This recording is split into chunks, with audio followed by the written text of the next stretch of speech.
Guys, luto ka ng cinnamon roll, guys. So we're going to mix now the dry ingredients. Now, guys, we're going to put up the 15 grams of salt. Next, we're going to put up the 20 grams of 15 grams of active yeast.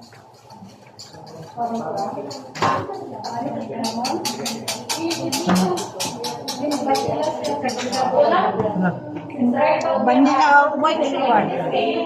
Kaning white sugar, this is 180 grams of white sugar.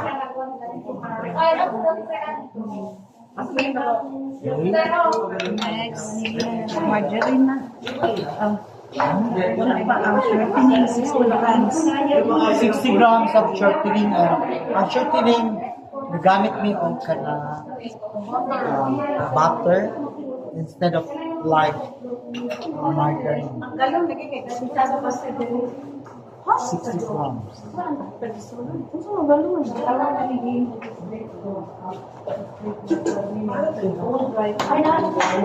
Spatula.